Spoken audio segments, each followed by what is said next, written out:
ये जो टॉपिक है वो है रेजोनेंस कंडीशन का एंड रेजोनेंस फ्रीक्वेंसी।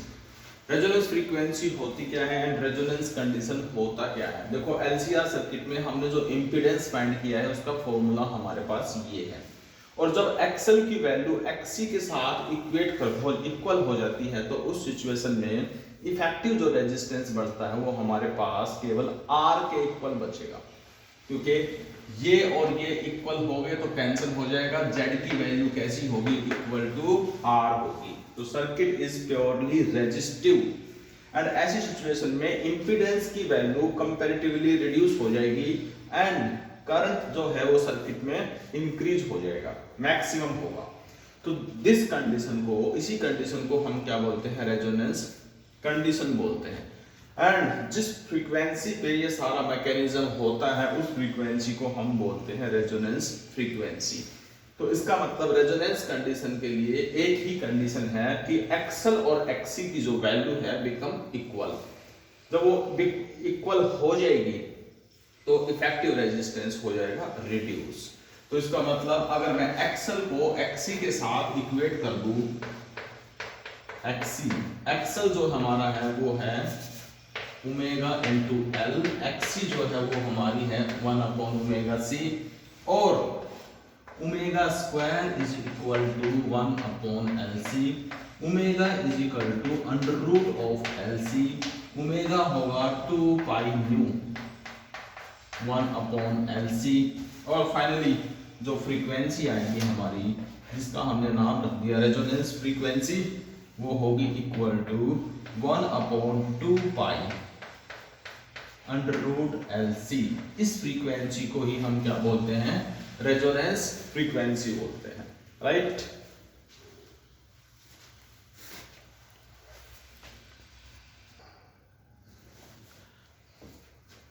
और अब हम पढ़ते हैं फ्रीक्वेंसी वर्सेस इंपीडेंस का ग्राफ। देखिए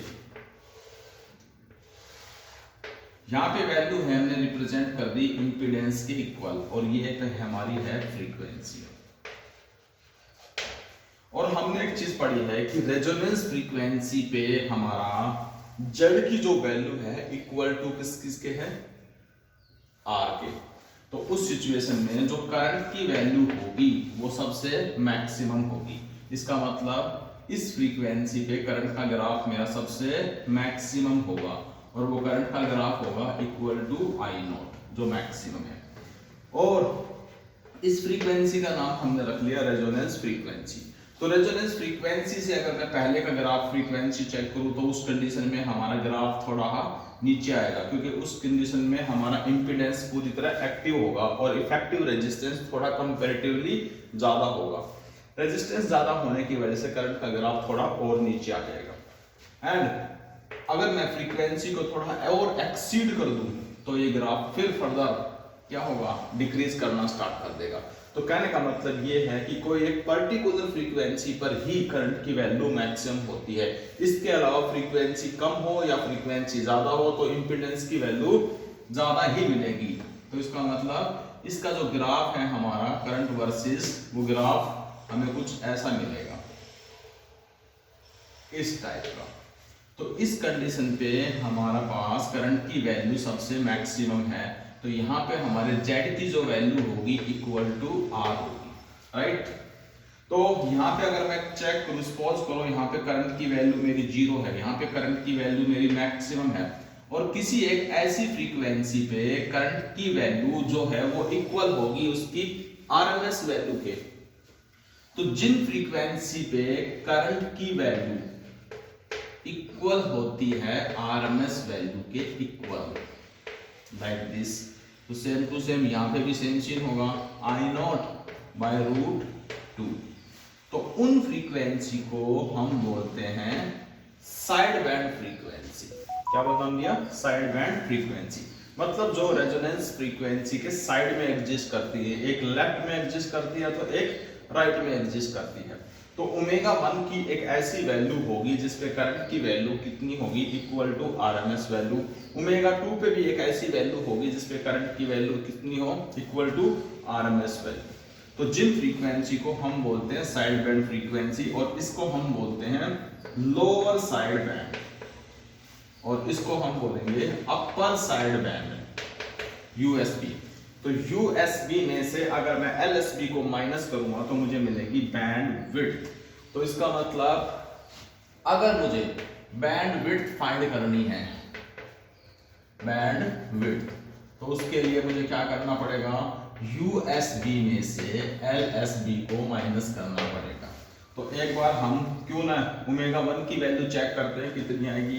तो देखो, अगर ओमेगा आर में से मैं ओमेगा 1 को माइनस करता हूं तो मुझे एक डिफरेंस मिलेगा डेल्टा ओमेगा, और अगर मैं ओमेगा 2 में से ओमेगा आर को माइनस करूं तो भी मुझे एक गैप मिलेगा दो फ्रीक्वेंसी के बीच में, डेल्टा ओमेगा। मतलब ये जो गैप है वो डेल्टा ओमेगा है, ये जो गैप है वो डेल्टा ओमेगा है। तो सिंपली हम यूएसबी यानी कि ओमेगा 2 में से ओमेगा 1 को अगर मैं माइनस कर दूं तो मुझे क्या मिलेगा, बैंडविड्थ मिलेगी। अब हमारे पास एक कंडीशन तो ये है और एक कंडीशन ये है।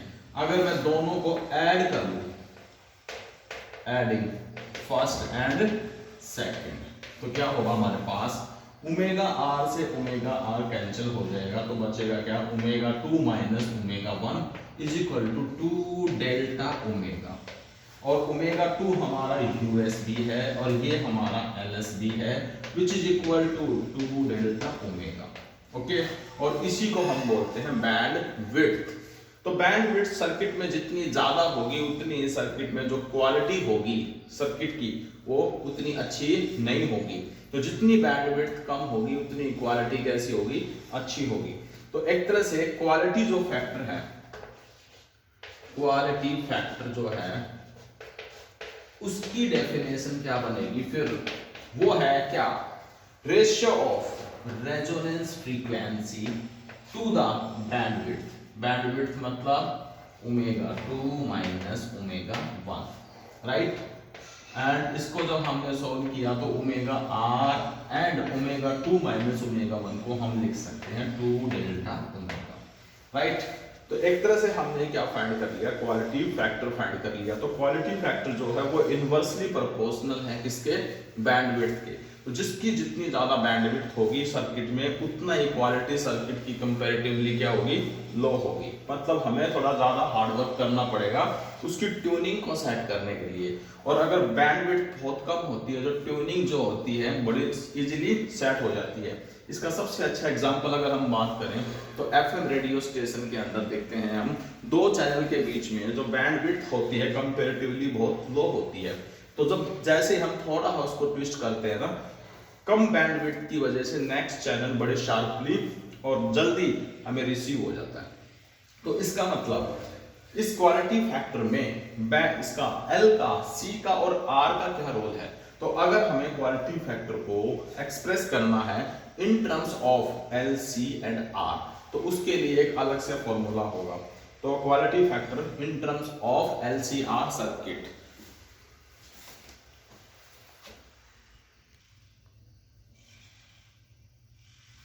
देखो क्वालिटी फैक्टर की एक डेफिनेशन है। क्वालिटी फैक्टर को अगर हमें एक्सप्रेस करना है in term of inductor, capacitor और रेजिस्टर के केस में, तो उसके लिए एक फॉर्मूला है।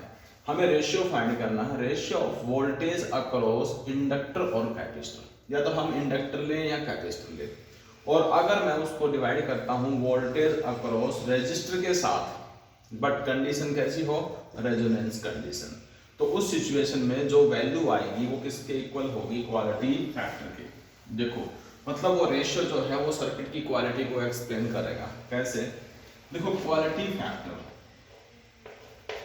इसने लिखा वोल्टेज अक्रॉस इंडक्टर और capacitor to the voltage across resistor, but condition क्या है, at resonance, at resonance frequency लिख दो या रेजोनेंस कंडीशन लिख दो।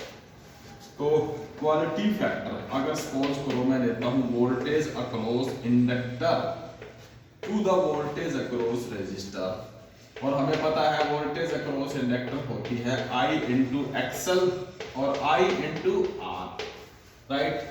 और LCR सर्किट में L, C और R तीनों सीरीज में कनेक्टेड थे, तो करंट जो होगा वो तीनों के अक्रॉस क्या होगा, सेम कैंसिल आउट। एक्सल जो होगा equal to omega L upon R, but condition हमने क्या पढ़ी है, एट रेजोनेंस कंडीशन और रेजोनेंस फ्रीक्वेंसी मतलब ओमेगा आर।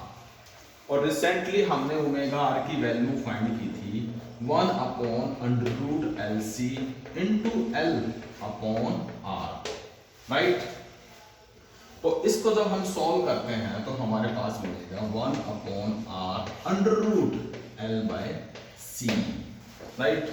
सो यही क्वालिटी फैक्टर की एक रिलेशन है in terms of L C and R. Okay, so हम क्वालिटी फैक्टर को अगर हम वी एल ना लेके वी सी लेना चाहें तो वो भी ले सकते हैं, रिजल्ट उसमें भी क्या आएगा आपका सेम ही आएगा।